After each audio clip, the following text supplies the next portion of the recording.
Hello दोस्तों, स्वागत है सभी का अपने यूट्यूब चैनल पर। आज की इस पुनः नए वीडियो के साथ जो कि मौलिक अधिकार संबंधित आज हम पार्ट 1 के अंतर्गत टॉप 20 क्वेश्चन यहाँ पे डिस्कशन करेंगे, जो कि आगामी परीक्षाओं जैसे एसएससी सीएचएसएल, एसएससी सीजीएल तथा एमटीएस में आपको ज़रूर इससे एक प्रश्न देखने को मिलेगा। तो एग्ज़ाम से पहले आप लोग इसको ज़रूर रिवीजन करके जाएं। तथा जिन दोस्तों ने अभी तक इस चैनल को सब्सक्राइब ना किया हो तो कर ले, ताकि इसी प्रकार की नई वीडियो जब भी हम अपलोड करें तो आप तक जल्दी से पहुँचें। तो चलिए आइए पार्ट 1 अंतर्गत आइए हम प्रीवियस ईयर के क्वेश्चन यहाँ पे देख लेते हैं। भारतीय संविधान में किस अनुच्छेद के अंतर्गत नागरिकों को मौलिक अधिकार प्रदान किया गया है?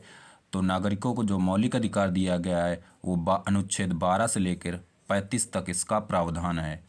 आइए वही नोट पॉइंट की बात करें। वर्तमान में कुल 6 प्रकार के मौलिक अधिकार वर्णित हैं। वहीं अगले प्रश्न की बात करें, भारतीय संविधान में समानता का अधिकार किस अनुच्छेद के अंतर्गत वर्णित है? तो समानता का अधिकार जो है अनुच्छेद 14 से लेकर 18 तक इसका संविधान में प्रावधान है। आइए कुछ इम्पोर्टेंट बिंदु की बात करते हैं जो एग्ज़ाम में बार बार आपको इससे क्वेश्चन देखने को मिलता है।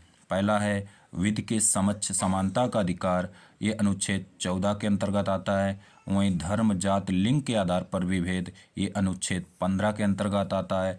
तथा लोक नियोजन के विषय पर अवसर की समानता अनुच्छेद 16 में देखने को मिलता है। तथा छुआछूत या अस्पृश्यता का अंत अनुच्छेद 17 के अंतर्गत तथा उपाधियों का अंत ये 18 में वर्णित है। तो ये प्रश्न आप जरूर एक बार रिवीजन करके जाएं, इससे क्वेश्चन आपको डेफिनेटली देखने को मिल जाएगा। अगले प्रश्न की बात करें, संविधान के किन अनुच्छेद के अनुसार ओबीसी को आरक्षण का प्रावधान दिया गया है? तो अनुच्छेद 15 के 4 तथा 16 के 4 में ओबीसी को आरक्षण का प्रावधान संविधान में किया गया है। अगले प्रश्न की बात करें, भारतीय संविधान के किस अनुच्छेद में भाषण एवं अभिव्यक्ति की स्वतंत्रता का प्रावधान है? तो अनुच्छेद 19 के अंतर्गत इसका प्रावधान संविधान में है। संविधान का कौन सा अनुच्छेद व्यक्ति की प्राण एवं दैहिक स्वतंत्रता के संरक्षण से संबंधित है? तो अनुच्छेद 21 में इसका प्रावधान है। नोट पॉइंट की बात करते हैं, अनुच्छेद 22 कुछ दशाओं में गिरफ्तारी का निषेध हमें देता है। अगले प्रश्न की बात करें, कौन सा अनुच्छेद अपनी पसंद के व्यक्ति से शादी करने का अधिकार देता है? तो अनुच्छेद 21। ये भी प्रश्न आप लोग ध्यान रखेंगे। संविधान का कौन सा अनुच्छेद 14 वर्ष से कम उम्र के बच्चों को कारखाने में प्रतिषेध करता है? तो अनुच्छेद 24। आइए अगले प्रश्न की बात करें, कौन सा अनुच्छेद दोष सिद्ध व्यक्ति को दोहरे दंड से संरक्षण प्रदान करता है? मतलब एक व्यक्ति को अगर एक बार दोष सिद्ध कर दिया गया है तो उसको दोहरे दंड से या संरक्षण प्रदान करता है। कौन सा अनुच्छेद? अनुच्छेद 20। ये भी प्रश्न आप लोग ध्यान रखेंगे। प्रत्यक्ष बंदीकरण अधिनियम के अंतर्गत एक व्यक्ति बिना मुकदमा चलाए बंदी बनाया जा सकता है केवल 3 माह तक। किस अनुच्छेद के अंतर्गत सिखों द्वारा कृपाण धारण करने की धार्मिक स्वतंत्रता का अंग माना गया है? तो यह अनुच्छेद 25 के अंतर्गत। नोट पॉइंट की बात करें, अनुच्छेद 25 संबंधित है किससे संबंधित है? धर्म की स्वतंत्रता से। प्रश्न नंबर 11 की बात करें, मानव के दुर्व्यापार एवं बलात् श्रम का निषेध कौन सा अनुच्छेद करता है? तो अनुच्छेद 23। काफ़ी बार एग्जाम में पूछा गया है।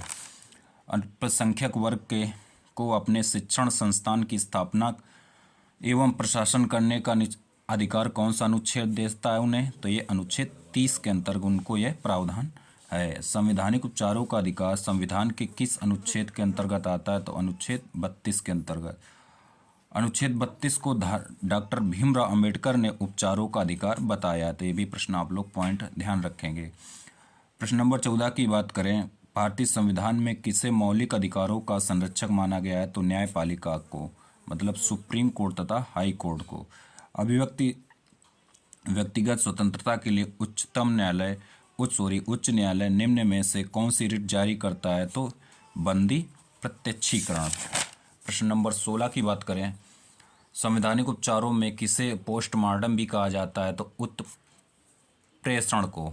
शिक्षा का अधिकार संविधान के किस अनुच्छेद के अंतर्गत आता है? तो ये किसके अंतर्गत आता है? अनुच्छेद 21 के अंतर्गत। काफ़ी इंपॉर्टेंट क्वेश्चन है, इसको आप लोग याद कर लेंगे। अल्पसंख्यक वर्गों के हितों का संरक्षण किस अनुच्छेद के अंतर्गत आता है? तो अनुच्छेद 29 के अंतर्गत आता है। किस वाद में संसद को मौलिक अधिकारों में संशोधन करने का अधिकार है? केशवानंद भारती वाद में। सर्वोच्च न्यायालय ने संविधान की मूल संरचना का प्रतिपादन किस मुकदमे में किया था? तो केशवानंद भारती बनाम केरल राज्य मुकदमे में किया था। तथा ये पूछा जाए कब किया था? तो 1973 में। तो आप लोग इस प्रकार हमने 20 क्वेश्चन कवर कर लिए हैं। तो उम्मीद करते वीडियो पसंद आया होगा। तो पेपर एग्ज़ाम से पहले एक बात, ये पार्ट 1 है, इसका पार्ट 2 कल अपलोड होगा। तो दोनों पार्ट देख के ज़रूर जाएं ताकि आपको ज़्यादा से ज़्यादा बेनिफिट हो।